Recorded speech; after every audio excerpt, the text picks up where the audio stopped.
Swayam Prabha. Digital India. Educated India.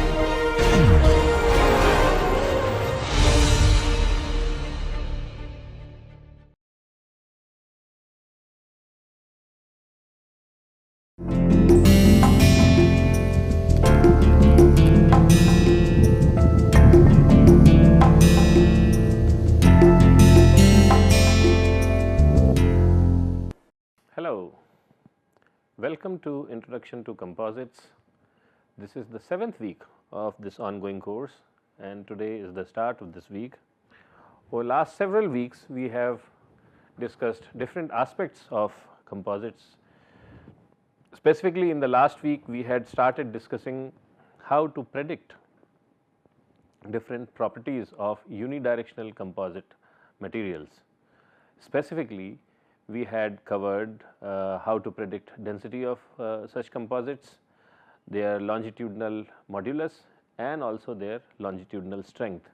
And in the last couple of lectures, we had also covered the prediction of transverse modulus of such composites, that is unidirectional composites. Today we will continue that discussion and then subsequent part of this week we will touch upon different other properties of such unidirectional composites such as transverse strength, shear modulus, Poisson's ratio, thermal conductivities, different transport properties and other important properties. So, we will start by revisiting the transverse modulus of a unidirectional composite. Now, what we had stated was that the Halpin-Tsai relation gives us that the transverse modulus of a unidirectional composite can be defined as through this relation 1 plus zeta eta times volume fraction divided by 1 minus eta volume fraction. And the results which we get from such a relation are fairly consistent with experimental data. So, this particular relation gives us a fairly good estimate of the transverse modulus of a unidirectional composite. And here the parameter eta is defined as EF over EM minus 1 divided by EF over EM plus zeta, and where this parameter zeta is defined as twice of A over B, where A and B are the dimensions of the cross section of the fibers which are used in the system. So, I wanted to bring upon some important features of this relation and how each of these parameters, volume fraction, fiber modulus, matrix modulus, they influence the transverse modulus. So, we will do that by looking at an example. So, consider the case that we have two types of fibers. So, we have glass fiber and we have carbon fiber, and both these composites have the same matrix material, and volume fraction could also be at two levels. So, the first volume fraction would be 10%. So, Vf is 10% and the other volume fraction which we could consider could be 50%.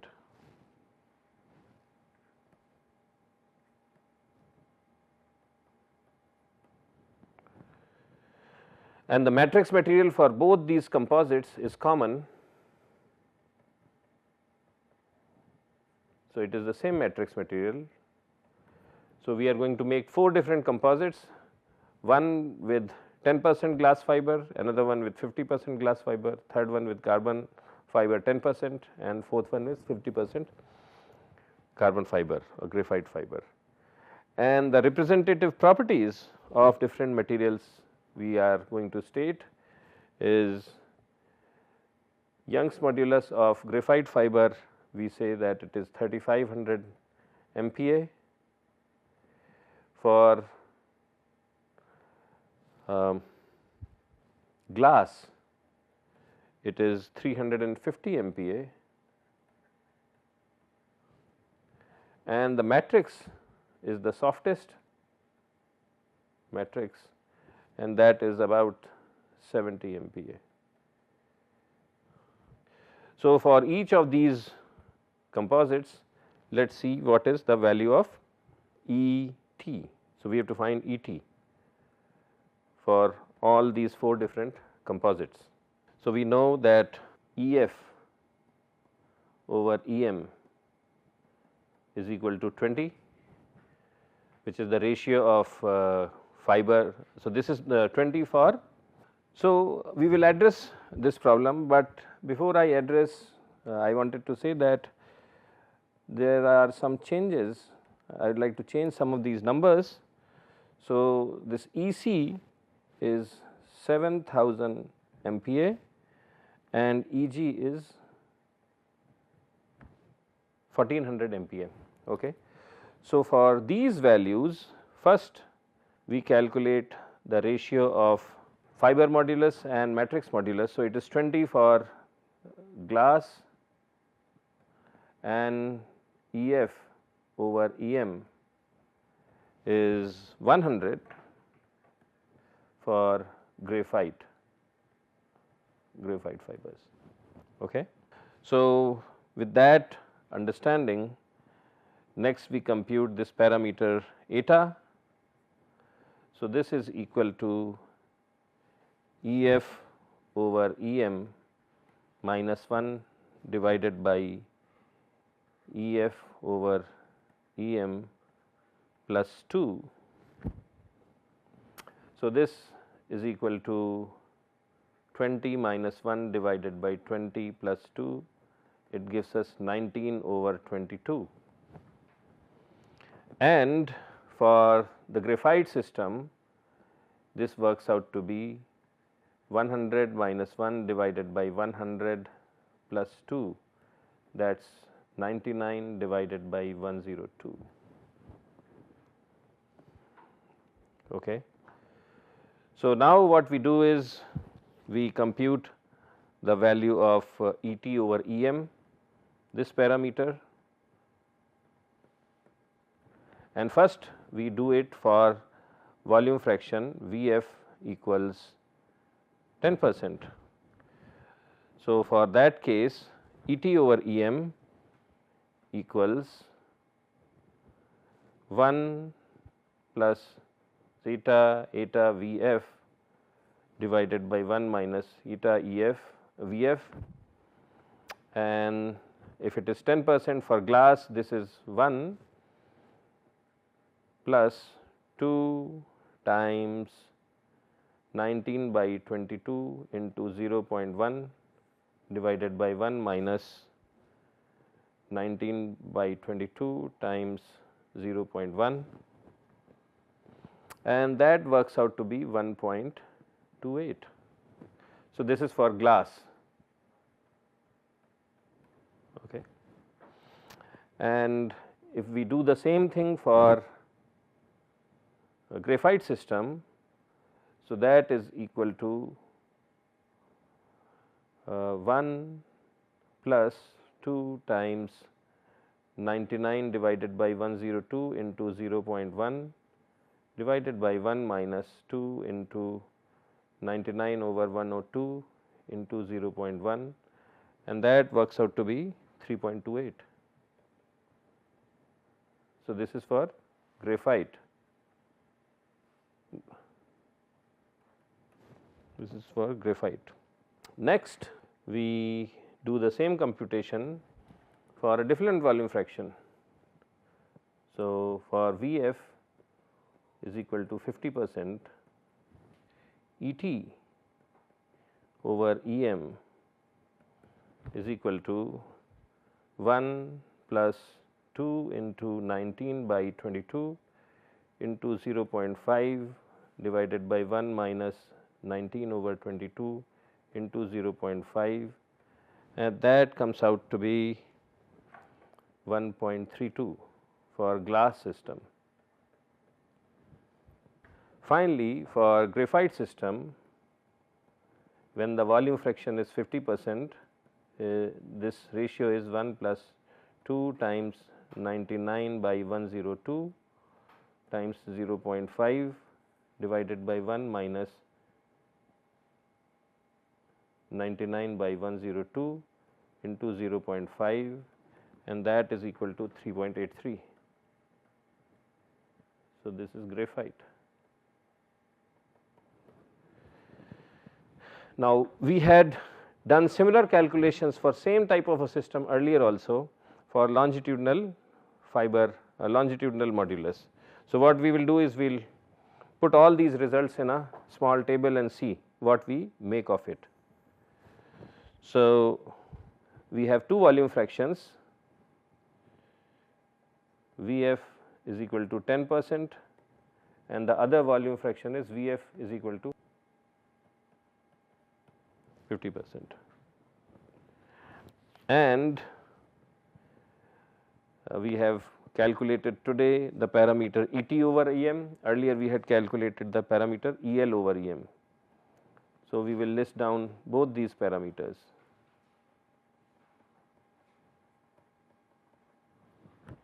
So, El over Em and Et over Em, and here again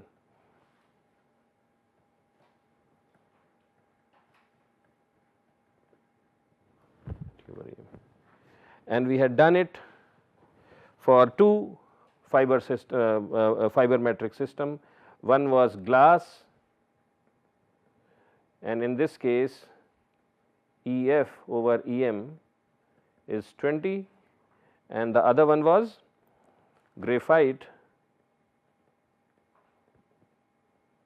and here Ef over Em equals 100. So, now let us write down all the numbers. So, El over Em is 2.9, this ratio is 1.28, next one is 10.5, third one is 3.28, then we have 10.9, 1.32, 50.5 and 3.83. So, this is the overall summary. So, what do we make of it, this table? When we look at this table, we observe several important things. First observation is that if the volume fraction is kept to be constant, then if I increase my fiber modulus significantly, in somewhat similar terms the longitudinal modulus also goes up, but not much happens to the transverse modulus. So, the first observation is transverse modulus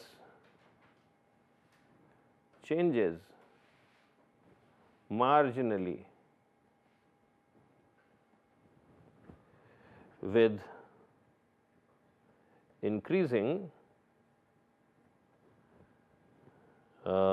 what do you call Ef over Em parameter. I mean, you have increased it from 20 to 100 and still the transverse modulus did not go up, but the longitudinal modulus, unlike it goes up significantly. It goes from 2.9 to 10.9. So, roughly more than between 3 and 4 times it goes up by that much. Okay. The other thing to note is that, so the next one is that look at these numbers. So, this is the story is same here also, from 3.28 to 3.83, here 1.28 to 1.32, not a significant change, but longitudinal modulus goes up significantly. It goes up from 2.9 to 10.9 and 10.5 to 50.5. The second thing is, if you look at the horizontal direction, in this direction volume fraction is increasing, and as volume fraction increases from 10% to 50%, El over Em again it goes up, jumps from 2.9 to 10.5. Transverse modulus also increases, but that increase is not that strong. Okay. 1.2 to 3.28 is maybe something like 2.5 times increase, but 2.9 to 10.5 is an increment of about factor of 3 to 4. Okay. So, we say that transverse modulus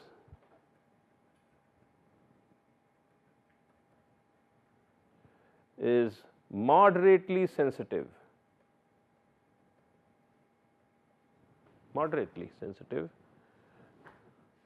to changes in volume fraction of the fiber. And then of course, so these are two observations on transverse modulus, and the observation on longitudinal modulus is that longitudinal modulus is very sensitive to changes in VF and also in EF over EM ratio. So, this is important to understand.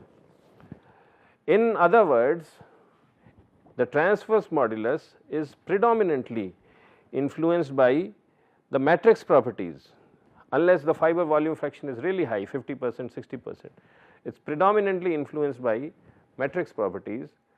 Longitudinal modulus on the other hand is strongly influenced by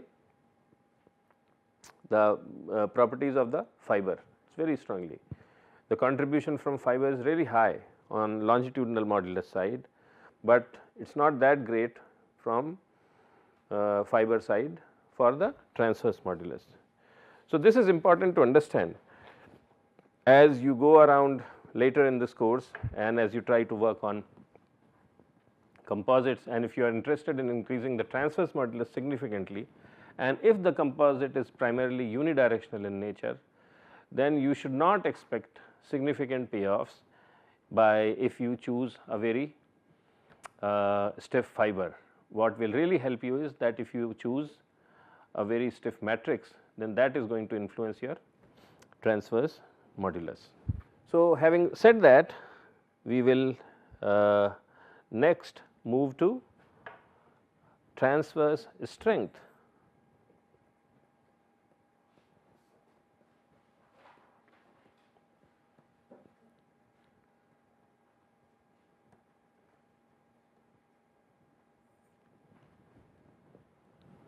Transverse strength. So, in our earlier class, in one of the earlier classes, we had stated that a unidirectional laminate has to be characterized by 5 different types of strengths, right.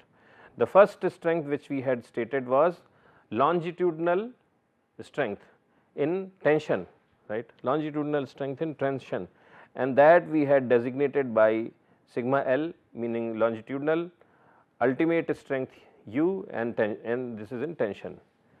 The other parameter which we had said was important is longitudinal strength sigma Lu, but in compression, and that is designated by this apostrophe. The third important property of unidirectional material related to strength is transverse strength sigma Tu, when the material is subjected to tensile forces, and the fourth one is sigma Tu prime, which is the transverse strength in compression, and the last one was shear strength sigma Ltu. So, what we will discuss in the next class is sigma transverse strength, and specifically we will be talking about this particular parameter. Later in the week, we will also address sigma Tu prime and sigma Lu prime. Earlier in this course, we have talked about sigma Lu, how to predict it, and now we are going to discuss how to get an estimate on sigma Tu. So, with this I close our discussion for today.